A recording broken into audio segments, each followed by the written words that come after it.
নমস্কার বন্ধুরা, মাম্পি কিচেনে সবাইকেই স্বাগত। তো আজকের আমি যে রেসিপিটা বানিয়েছি সেটা হচ্ছে দুরকম শাক ভাজা। তো এই ভিডিওটা তোমরা লাস্ট পর্যন্ত দেখতে থাকো, আশা করছি খুবই ভালো লাগবে। এখানে আমি দুরকম শাক নিয়েছি, সজনে শাক ও দুধে হিমচে শাক।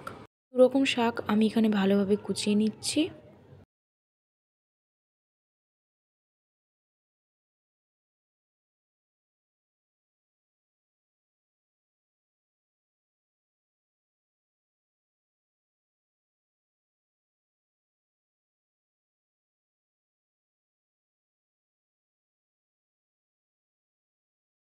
সব শাকগুলোকে কুচে ধুয়ে পরিষ্কার করে নিয়ে চলে এসেছি। শাক ভাজার জন্য আমার যা যা উপকরণ লাগবে সেগুলো আমি পাশে দিয়ে দিয়েছি, আপনারা পজ করে ভালোভাবে দেখে নেবেন। এখন কড়াইতে আমি দিয়ে দিচ্ছি সর্ষের তেল। তেলটা গরম হয়ে যাওয়ার পরে কিছু শুকনো লঙ্কা আমরা আগে থেকেই ভেজে তুলে রাখবো। হয়ে গেছে, এখন একটা পাত্রে তুলে নিচ্ছি। শাক ভাজার জন্য আবারও ওই তেল আমি দিয়ে দিলাম শুকনো লঙ্কা, দিয়ে দেবো 1 চামচের মতো কালো জিরে, দিয়ে দিচ্ছি পেঁয়াজ কুচি। তো এখন ভালোভাবে পেঁয়াজ কুচির মধ্যে দিয়ে দেবো কুচনো রসুন। তো বন্ধুরা, রসুন দিলে তো শাক ভাজার টেস্টটা দ্বিগুণ বেড়ে যায়। তো এখন পেঁয়াজ আর রসুনটাকে একটু হালকাভাবে ভেজে নেব। দিয়ে দিচ্ছি 1 চামচের মতো হলুদ গুঁড়ো, দিচ্ছি 1 চামচ লঙ্কা গুঁড়ো, দিয়ে দেবো 1 চামচ লবণ। এখন মশলাটাকে ভালোভাবে একটু ভেজে নেব। এখন এই মশলার মধ্যে আমি দিয়ে দিচ্ছি শাকগুলোকে। তো শাকগুলোকে দিয়ে ভালোভাবে এবার আস্তে আস্তে নেড়ে নেড়ে ভেজে নিতে হবে।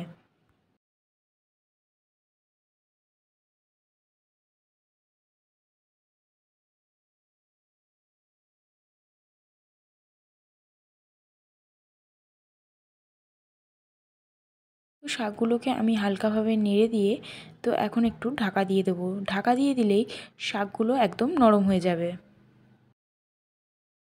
বন্ধুরা, 10 মিনিট বাদে ঢাকা খুলে দেখতেই পাবেন শাকগুলো একদম নরম হয়ে গেছে।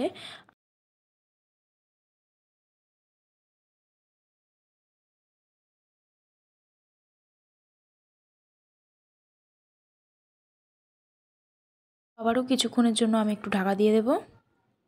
বন্ধুরা, 5 থেকে 6 মিনিট পরে ঢাকা খুললে দেখতেই পাবেন আমাদের শাক ভাজা একদমই রেডি হয়ে এসছে। তো এখন এর মধ্যে আমরা দিয়ে দেব তো যে শুকনো লঙ্কাটা আমরা আগে ভেজে তুলে রেখেছিলাম সেটাকে ভালোভাবে মাখিয়ে এর মধ্যে আমি দিয়ে দিচ্ছি।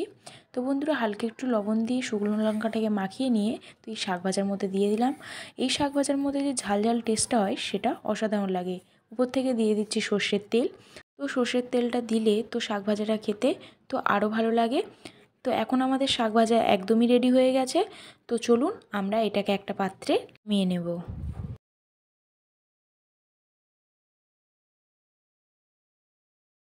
তো এখন আমরা একটা পাত্রে নামিয়ে নিয়েছি। তো চলুন এখন ভাতের সঙ্গে খেয়ে দেখাবো কেমন হয়েছে।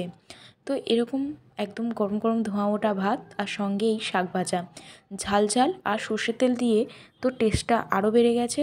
তো চলুন খেয়ে দেখাই। তো বন্ধুরা, এতটা সুন্দর হয়েছিল, আপনারা একবার হলে বাড়িতে এমনভাবে খুব সহজ পদ্ধতিতেই ভেজে খেয়ে দেখুন আর আমাদেরকে কমেন্ট করে জানান কেমন হয়েছে। আর এরকম আরও অনেক অনেক ভিডিও দেখতে আমাদের মাম্পি কিচেন চ্যানেলটাকে সাবস্ক্রাইব করে দিয়ে অনেক অনেক ভালোবাসা দেবেন। তো আজকের জন্য এই পর্যন্ত। নমস্কার।